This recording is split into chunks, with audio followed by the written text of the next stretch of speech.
بسم اللہ الرحمن الرحیم۔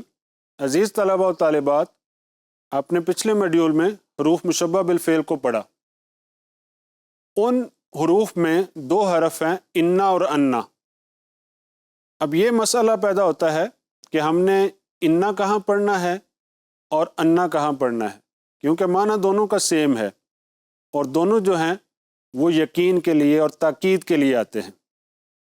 تو اب اہل لغت نے، نحویوں نے ان کے مقامات متعین کیے ہیں کہ اس مقام پر آپ نے انا پڑھنا ہے، اس مقام پر آپ نے انا پڑھنا ہے۔ تو یہ مقامات اگر آپ کو یاد ہوں گے تو آپ ان کے استعمال میں غلطی نہیں کریں گے۔ تو اب ہم سب سے پہلے مقامات انا پڑھتے ہیں۔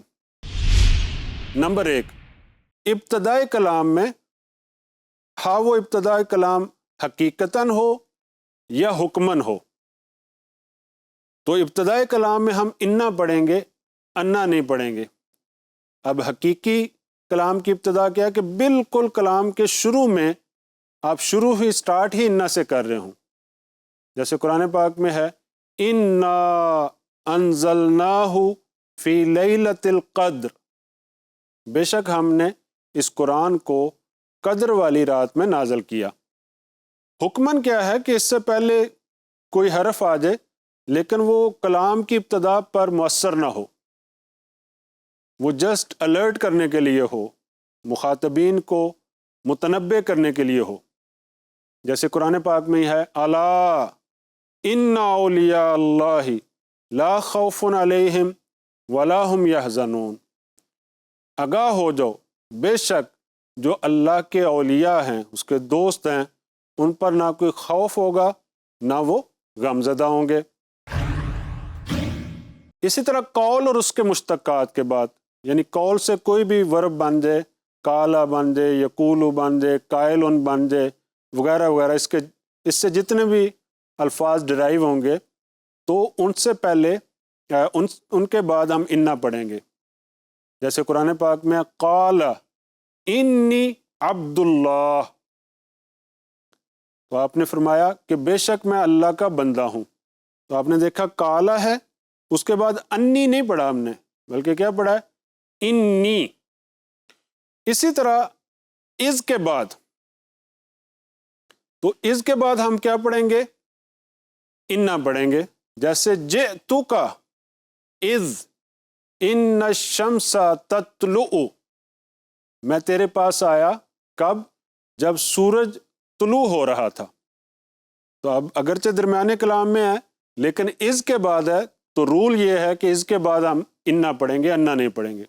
اسی طرح صلہ سے پہلے، صلہ کیا ہوتا ہے کہ اسم موصول کے بعد آنے والا جملہ جو اسم موصول کے معنی کو فکس کرتا ہے، متعین کرتا ہے، اس جملے کو ہم صلہ کہتے ہیں۔ تو اس صلہ کی ابتدا میں ہم انا پڑھیں گے، انا نہیں پڑھیں گے، جیسے جاء الرجل الذی انہ الغائب، اب الذی اسم موصول ہے، اس کے بعد ہوا غائب، هو الغائب، تو اس سے پہلے ہم نے انا داخل کیا، تو یہاں انا پڑھیں گے، انا نہیں پڑھیں گے۔ اسی طرح جواب قسم میں ہم انا پڑھیں گے، انا نہیں پڑھیں گے، جیسے والعصر ان الانسان لفی خسر، قسم ہے زمانے کی، بے شک انسان خسارے میں ہے۔ تو والعصر، عصر کی قسم کھائی گئی ہے، اس کے بعد جواب قسم جو ہے اس کی ابتدا ہم نے کس سے کی ہے؟ انا سے۔ اور نمبر 7 یہ ہے کہ جب حروف مشبہ بالفعل کی خبر پر لام تاکید داخل ہو تو وہاں بھی ہم انا پڑھتے ہیں، انا نہیں پڑھتے، جیسے واللہ یشہد ان المنافقین لکاذبون۔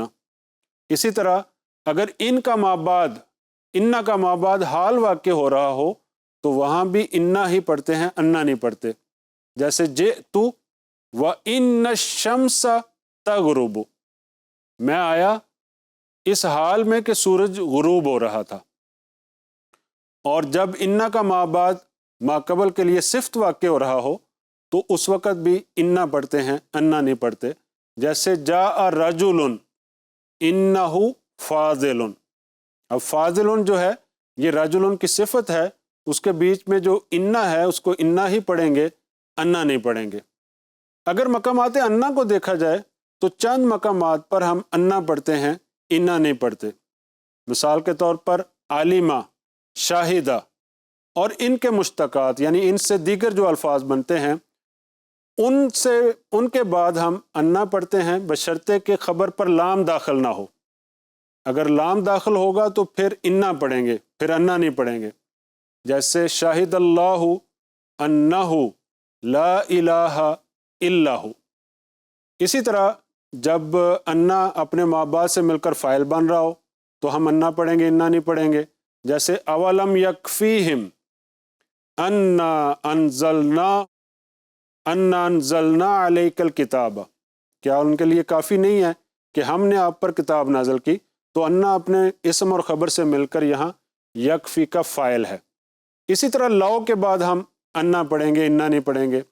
وَلَوْ أَنَّهُمْ إِذْ ظَلَمُوا، تو یہاں آپ نے ملاحظہ کیا کہ لو کے بعد کیا آیا ہے؟ انا نہیں آیا۔ اسی طرح جب اپنے ماں باپ سے مل کر نائب الفاعل بنے تو اس وقت بھی انا پڑھیں گے، انا نہیں پڑھیں گے۔ جیسے قُلْ أُوحِيَ إِلَيَّ أَنَّهُ اسْتَمَعَ، تو انا اپنے اسم اور خبر سے مل کر اوہیا جو کہ فعل مجہول ہے اس کا نائب الفاعل ہے۔ اسی طرح اگر انا اپنے ماں باپ سے مل کر مفعول بن رہا ہو تو انا پڑھیں گے، انا نہیں پڑھیں گے۔ جیسے وَلَا تَخَافُونَ أَنَّكُمْ أَشْرَكْتُمْ بِاللَّهِ، تو کیا تم ڈرتے نہیں ہو کہ تم نے اللہ کا شریک ٹھہرایا ہے اور چیزوں کو؟ انا اور اس کا ماں بعد مبتدا واقع ہو رہا ہو تو پھر بھی انا پڑھیں گے، انا نہیں پڑھیں گے۔ جیسے وَمِنْ آیَاتِهِ أَنَّكَ تَرَى الْأَرْضَ خَاشِعَةً، اسی طرح حرف کے بعد، حروف جارہ کے بعد بھی انا پڑھیں گے، انا نہیں پڑھیں گے۔ جیسے ذَلِكَ بِأَنَّ اللَّهَ هُوَ الْحَقُّ۔ اور آخری پوائنٹ یہ ہے کہ جب یہ مضاف الیہ بن رہا ہو، یعنی انا اپنے اسم اور خبر سے مل کر مضاف الیہ بن رہا ہو تو وہاں بھی انا پڑھیں گے، انا نہیں پڑھیں گے۔ جیسے جئتک قبل ان الشمس تطلع، تو ان الشمس تطلع پورا جو جملہ ہے یہ قبل کا مضاف الیہ ہے، تو یہاں جب مضاف الیہ بن رہا ہو تو ہم انا پڑھیں گے، انا نہیں پڑھیں گے۔ تو یہ مقامات انا اور انا ہیں، ان کو آپ نے اچھے طریقے سے یاد کرنا ہے تاکہ ان کے استعمال میں غلطی نہ ہو۔